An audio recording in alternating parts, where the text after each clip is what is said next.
my gosh. That was such a beautiful moment from Everything Everywhere All at Once. So, from the film, please welcome composer Ryan Lott of Sun Locks.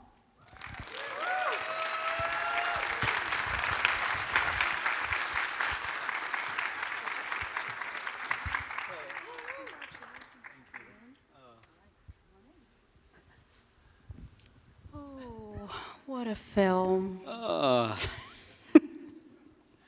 That part's really emotional. I know, I was like, oh my gosh, how many people are we going to make cry because of that? Oh, man. Congratulations on the film's success. Thank you. Thank you.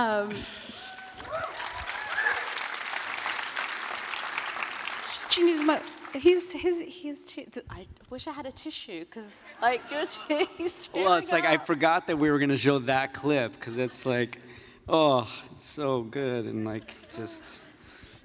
Okay, deep breath. Yeah, deep breath. Do you need some water? No, I'm good. I'm just chill.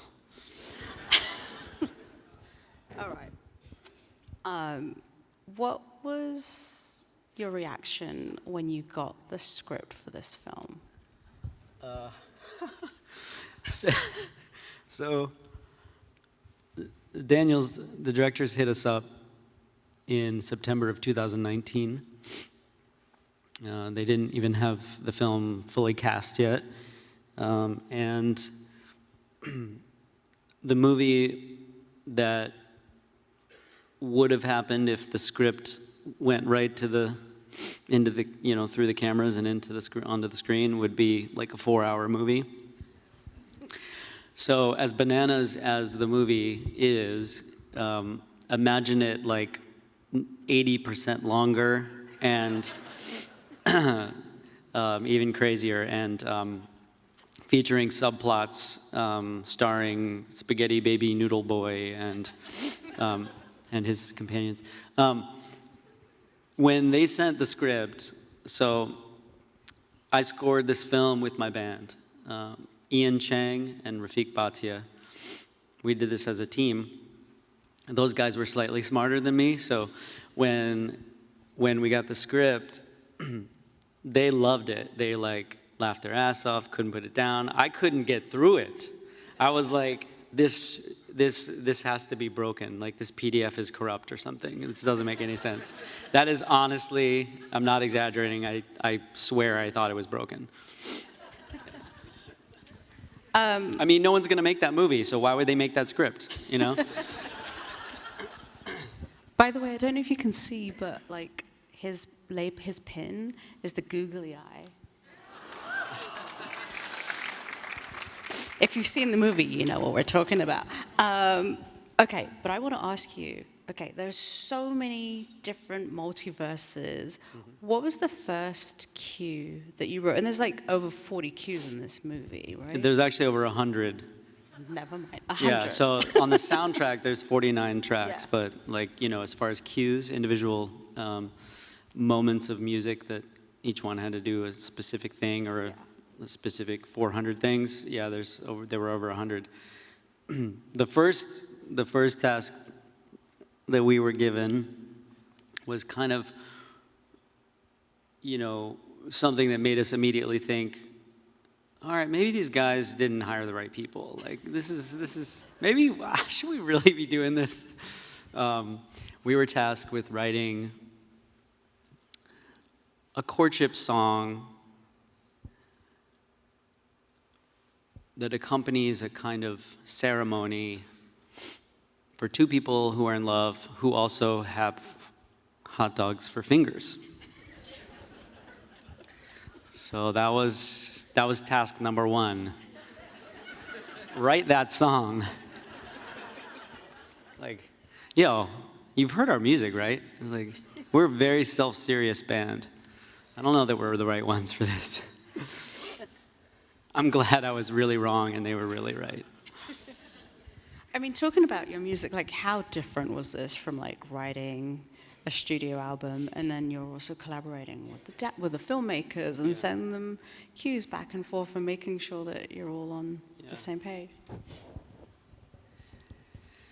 Scoring is a unique challenge in that you do have to lay down your own primary directives and really serve the story, serve the director's dreams and visions for whatever it is they want to bring about.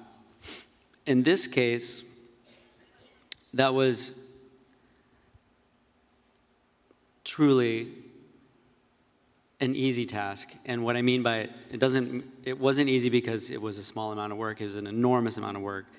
But because the directors had such a clear vision, they had such a great way of articulating what exactly the music needed to do. And in the swarm and in the mess and the chaos and the confusion and all of the emotions, they always knew how to communicate to us exactly what it was that we needed to feel. And that was so incredible, because then it was just going about the business of making that feeling, you know? And that's just like, that's not work, you know? It's something else. Well, yes, please. A scene where you really feel, or one of the cues where you feel really like, oh my gosh, is the In Another Life cue. Like, talk about writing that and that emotional. I'm not here to make you cry, Ryan. No. There's a moment in the film, the cue is called In Another Life, and it happens just before that moment where,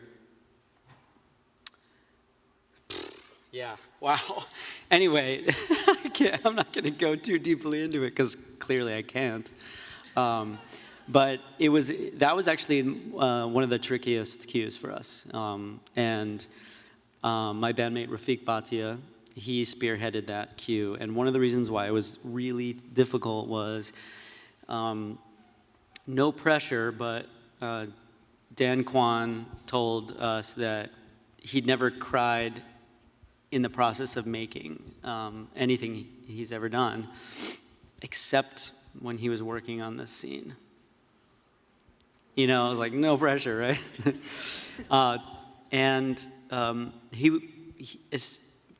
There was something about this particular scene where he felt more like he just didn't want to let it go. He wanted to like really tend it all the way across the finish line.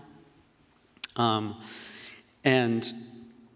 I think once I got into the theater with human beings after working on this thing for like a year and a half, and at the premiere and sensing what it was like and how the lights pouring off of the screen and into the hearts and minds of human beings gathered together was happening, I got it.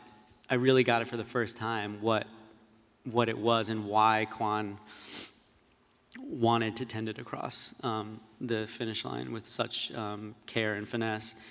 But it was a tricky one. Normally composers aren't part of the mixing process, the film mix. We had the privilege of seeing this thing through all the way to the end, speaking of the finish line. So we were present at the mix, which took 2 weeks. There's a lot going on in this movie. And pretty much the whole time we were working, still scoring it, making little adjustments. Because, you know, the whole time we weren't together, you know, this was pandemic vibes. So like the second time that I was ever in the physical presence of the Daniels was at the film mix after working together for over a year on this thing. The first time was in my studio in maybe November or December of 2019, and it was awesome. Oh man, we live 8 minutes down the road, we're gonna be together all the time, this is gonna be so great. And then literally didn't see them until a year and a half, 2 years later, you know, in person. So we were finally all in the room together, watching this thing coming alive, you know, sonically and everything. But it's just like we couldn't help but like, but it could be a little better, you know? So we were there and we were just like run to the next room and make a little change, and then this one was the last one. This one was the last one in another life, and we pressed print. We slid it across. They pressed print on the reel, and we hopped in a cab, and that was it. And then we didn't see each other again until the premiere 9 months later. Wow, amazing. It's crazy. All right, Ryan, stay here. Congratulations, and we're going to bring up the next clip from Elvis.